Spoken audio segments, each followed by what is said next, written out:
Well, good day, everyone. Welcome back. We're here to bring you another practice on discipleship. I'm here with my co-host, John Lewis. John, how are you doing today? Doing great, Brandon. Thanks for hosting, getting us Yeah, going. yeah. John and I are joined today by a special friend, Jill Hamilton. Hey, Jill, great to have you on today with us. How are you? I'm fine. I'm out of quarantine and COVID free. Thanks for asking. Amen, amen. Well, as I said earlier, we're going to be talking about another practice of discipleship. And here at Kingdom Story, we believe that there are many practices that the Christian should undertake and several more that should be brought into daily life rhythms. Well, today's topic is going to be on financial stewardship. John, it's obvious that we're going to be talking about money, but can you explain for us what we mean here, what we mean at Kingdom Story when we talk about financial stewardship?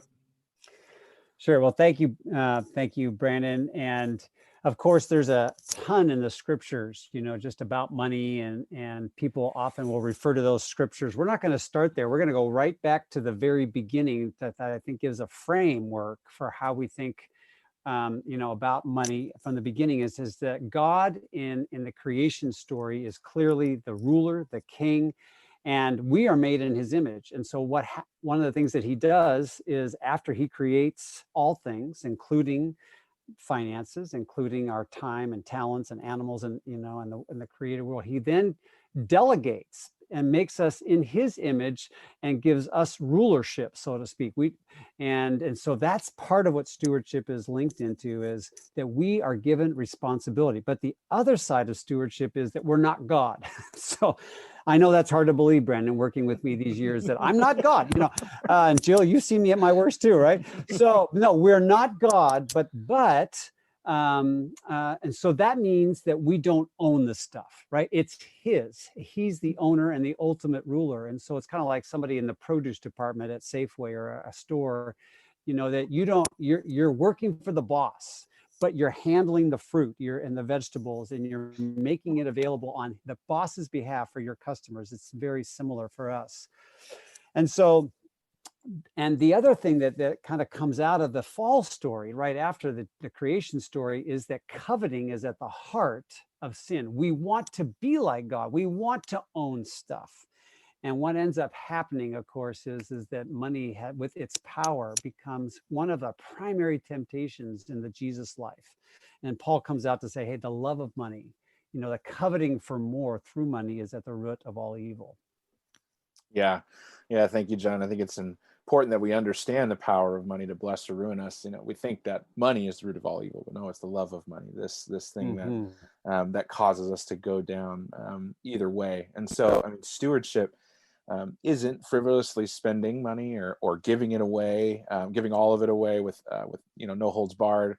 But it's also not hoarding, every single penny and gathering up all of your wealth and storing it up in barns, right? Stewardship implies a give and a take, a balance in the system. Well, John, we talk about three different spheres that we can start with that help us begin to wrap our minds kind of around the importance of financial stewardship. We talk about lifestyle choices, budgeting, and generosity. Could you introduce Jill a little bit more for us and have her help us unpack these three aspects a bit? No, happy to do that. And really looking forward, Jill, to kind of having this dialogue with you. And so Jill Hamilton is Craig Hamilton's wife, and Craig and Jill, the reason I share that is they have been a duo. You guys have been a dynamic duo around finances and these issues we're going to talk about for as long as almost as I've known you, which is about 40 years, it seems like. And so I just would love to have you introduce yourself, Jill, a little bit, and particularly if you could just mention as you do, just when did this journey of being a steward, seeing yourself as a steward of God's resource start for you? When was that kind of that transition, that conversion? Well, it didn't start early. I think the first time I had money of my own, I got a paper out when I was about 8 years old. So I started having money right then. And it was really fun to earn it. And I opened a bank account and I had a little passbook that I could put through the machine and it'd print out interest. And I was like, oh, look, I'm earning this money. Isn't that cool? It's like free money. So I thought of it. I confess that I spent most of my money at the 7-Eleven on the way home. So it wasn't like I was a huge saver back then. But I don't think I really had a grasp of it until I became a Christian. And that happened for me at 22 years old. I ended up at PLU, and through crisis in my own life and the health of my mom, I came to Jesus. And that was the beginning of having an understanding of God's perspective on this. And I was in a church right away that taught tithing, and that's giving 10% back. But it also introduced the idea that God owns it all, not just the 10%, and I get the 90%, but Right. God owns it all. So I think that was the beginning of understanding this journey that I have been on since then. Yeah, that's good. And of course, it was at that church that you met Craig. And I think it's just important to highlight that you've never been alone in this, for, whether it's the church, whether it's Craig, you've always had a partner to dialogue, to challenge, to give this away, which I've, so I've loved that about your story. Well, Jill, let's jump in together to this first of the three, pillars, what we're going to call of financial stewardship. And the first one is lifestyle decisions.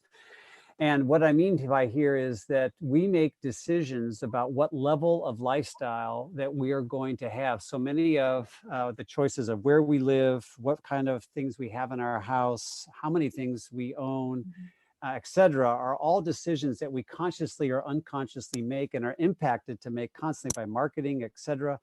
And so money is a tool, right, to access those decisions that we make about our lifestyle. So obviously, this is an important place to start. And so one of the things that you and I and Craig, we've talked about over the years is that how do you make lifestyle decisions that are independent of your income? And that's been true for you all when you started, at your income when you guys were in your 20s versus when Craig became much more successful and Frank Russell. Your fundamental lifestyle wasn't growing up with your income increase. So I'd love for you to chat a little bit, with us just about how you have seen this question of, from a Christian perspective, he's the Lord, we're stewards. How have you thought about your lifestyle decisions as stewards? I think we started off right from the very beginning of our marriage, realizing we needed to communicate about money. And we set a budget from the beginning, and that's not a bad word. Budget just means a plan, a spending plan that we've created together. And we also chose to be content in what level of income we had. It's like, I don't want to buy things, put them on credit because I'm hoping the money's going to come in later. We just thought, this is what God's given us right now. So we're going to work with that and not live beyond our means. So I think from the beginning, stuff was never a priority, that we're not really hung up on that kind of thing. And we didn't buy furniture for years. It's not that we didn't have furniture. People gave it to us. I'd get it at a garage sale, at whatever it was, but I wasn't going out and buying things on credit because I really wanted that lovely thing that would make my house nicer, that kind of thing. So we were real careful about that. And we started right from the beginning tithing. We were going to start with at least 10% and give that money. And it wasn't a whole lot of money back then, but we started from the beginning doing that. And then for us, we actually increased our giving every year. We would revisit our budget and we increased our giving another % a year as we grew. So we were trying to live on less of what we made and give away more. And also I wanted to be able to tie to the church, but Craig was supporting a guy named John Lewis back then in Young Life Ministry.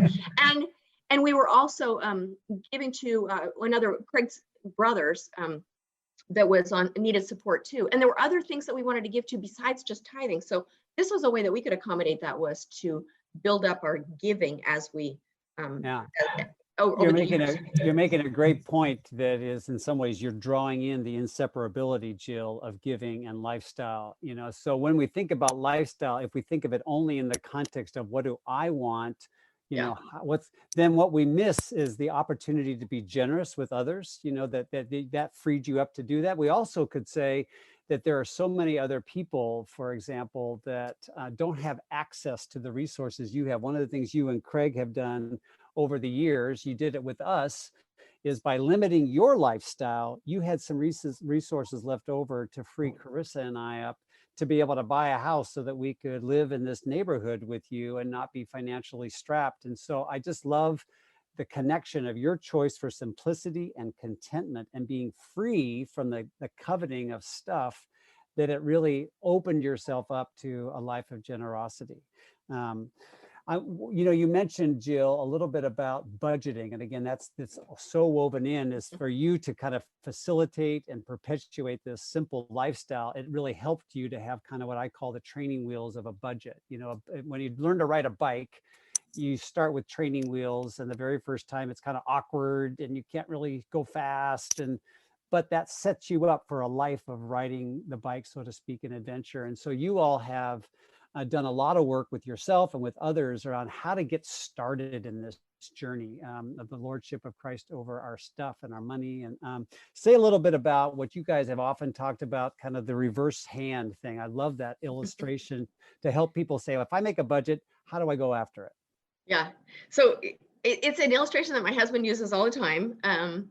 You literally put your hand up and say, okay, here's the way Western world, definitely Americans, tend to select how to spend their money.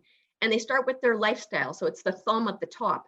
And they choose a lifestyle. And honestly, the way we're pressured by the media or other sources is the bigger, the better. You want more, you want more. You want the fancier car, the fancier house, the fancier whatever. And you choose a lifestyle. And then the second finger represents the debt. And often the debt is what you take on in order to accommodate that lifestyle. And you pay enough on your debt so you don't get your stuff repossessed. But so you got your lifestyle first, debt second, and then the third one, I think it's ironic that it's third finger, but it's taxes. And you have to pay that. But after you've paid, done your lifestyle, your debt, and your taxes, most people are out of money.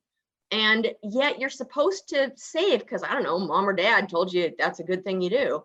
But after you've done your lifestyle, your debt, your taxes, there's very little left for savings. And oh, by the way, you're a Christian now, or you were taught you should be giving.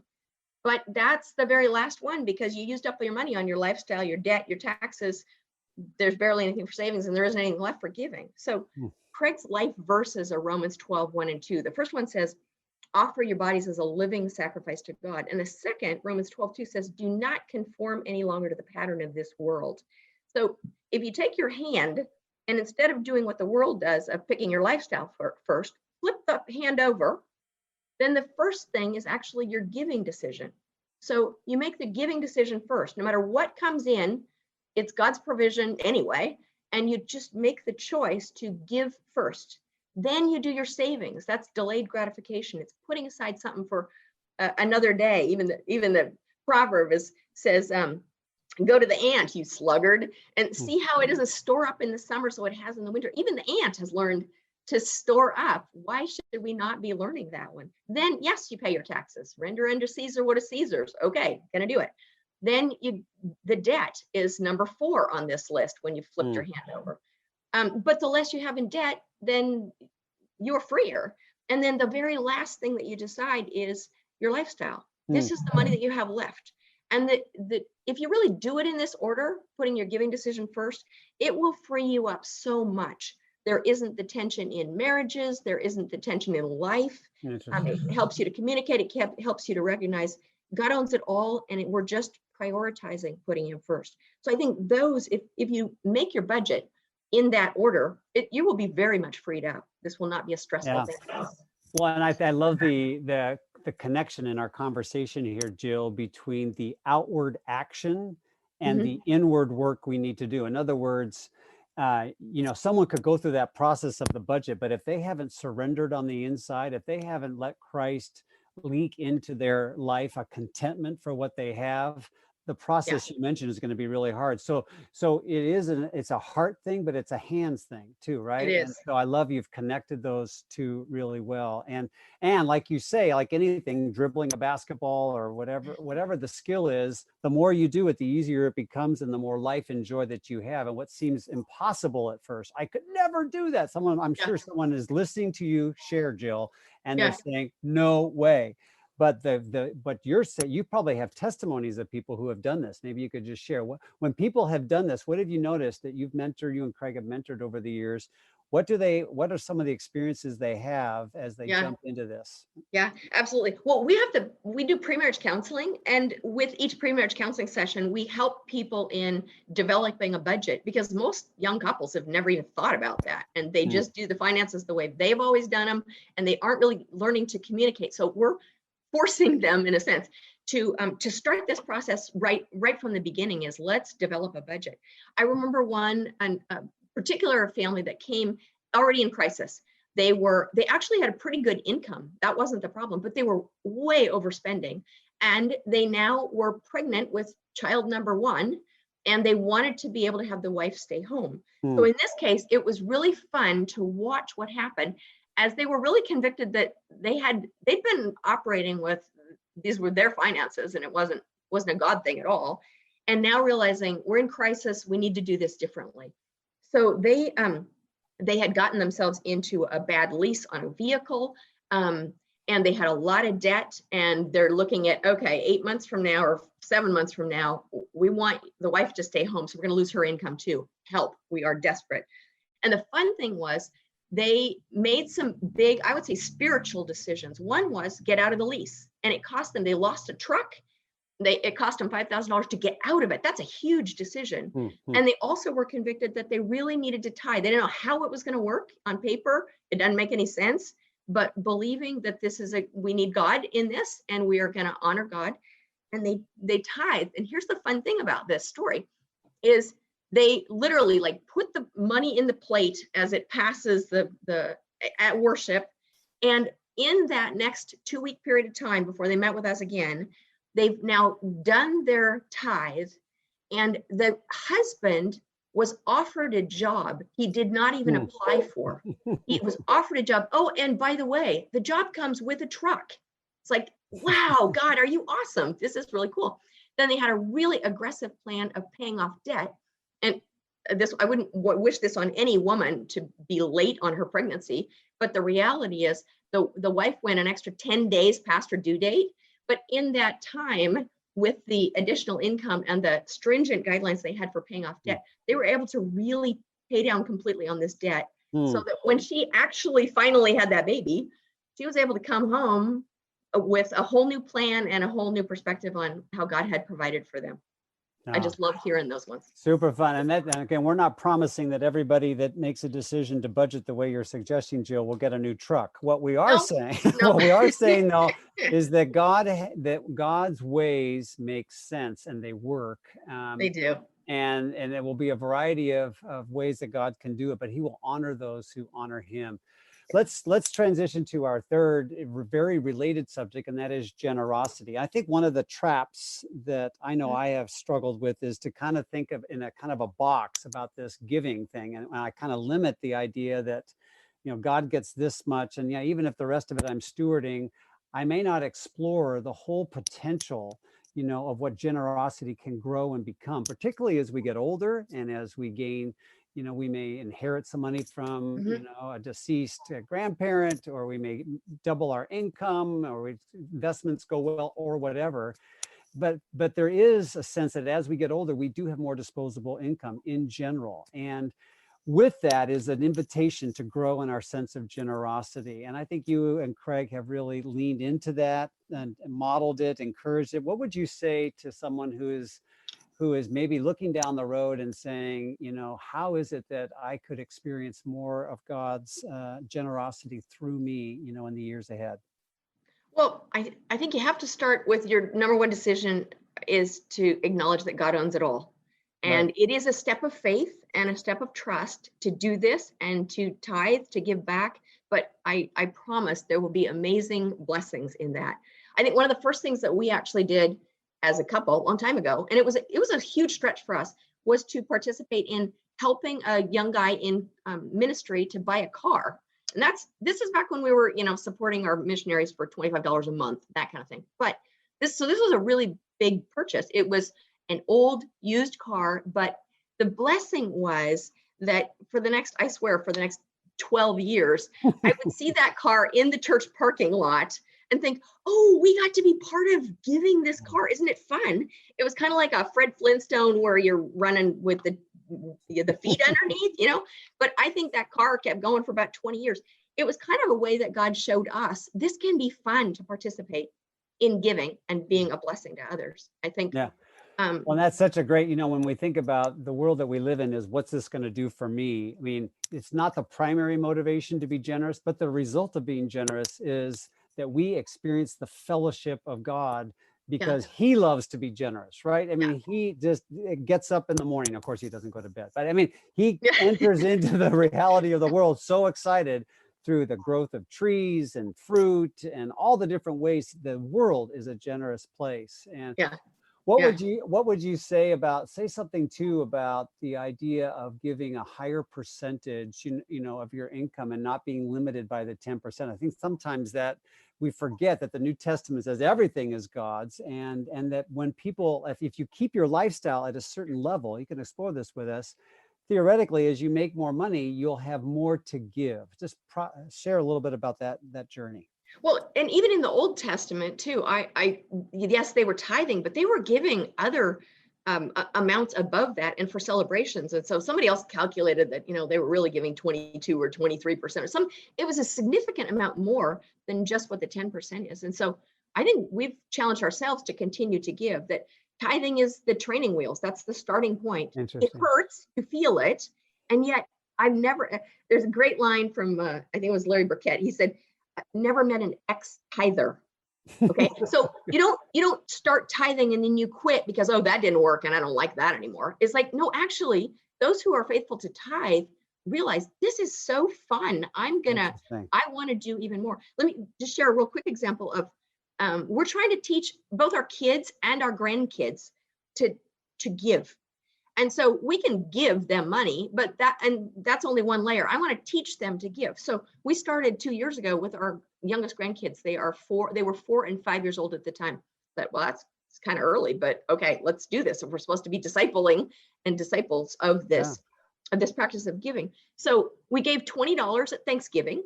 And the instruction was give it away or do something for someone else and tell us about it at Christmas time. So the 5-year-old was a kindergartner. He ended up giving to to his locker partner that he shared a locker with in kindergarten and did something special to surprise her. Very cool. The 4-year-old came up with an idea. They had an outreach coffee house in town where they live. This is in Canada. And they went in and they purchased 4 coffee cards for $5 a piece. That's his $20. And they put them on kind of like a pay it forward board. And the kids were able to pick who got to get the free coffee. And it was a pastor, and it was a single mom, and it was a person wearing a hat, and that would be absolutely everyone in, so this shows that the 4-year-old truly did select that.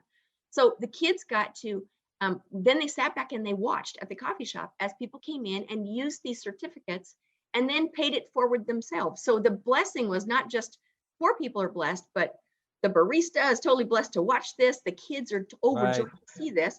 And then more people got blessed through that. So that was year 1. The next year they came up with a secret Santa and they took their $20 and they did some fun things. This year, and this is just 3 weeks ago, we were up in Canada again, and they've come up with an idea. They said, we want to do this again, but we want to do it with more and more people. So they had determined that they were going to find a way to get money so that they could buy gifts for kids that didn't have gifts. So they had decided that they're going to make Christmas ornaments. And I thought, wow, this is a super ambitious thing. These kids just turned 6 and a 7-year-old. They're going to do this. Okay, unbeknownst to me, God is totally in this. And this is going to be way bigger than I could even imagine. So the first night they went online on a Facebook post and told their little story. This is the kids talking about, we're going to sell ornaments, and then we're going to use this money to buy gifts for kids that don't have it. Cool. An hour later, they've got 43 responses. By the next morning, they have 107 responses of people that want to buy their ornaments in order to let them do that. I thought, whoa, this just exploded. Oh my goodness. That's a little bit crazy. So, I love that, Jillian. In some ways, you think about the fact that we were made in God's image to be generous, but we're also made to be creative. So notice the life and the vitality of the creativity that's linked with generosity, as opposed to the cramping down. Oh, I have to be generous. Like it literally opened up a part of their personality and their experience that wouldn't have happened. It did. Let me, There's a- let's move towards towards winding this down. And I just, before I hand it back to Brandon, just to say what I love about what you're sharing is this is a part of discipleship. If we are going to become more like Jesus, this is a piece of the pie. And to start young, it was my experience doing college ministry. Jill, you may remember that we worked with our college students at the University of Puget Sound to tithe Mhm. towards the ministry they were receiving, even if it was $5 a year. And Yeah. that practice of saying, and that mindset and getting things like when these kids are 5 or 6 years old, this is what gets into their DNA. If you try to pick this up later in life, it's going to be harder than if you start. So it's a great word for parents and grandparents. Thanks. So Mhm. Brandon, you want to lead us home here?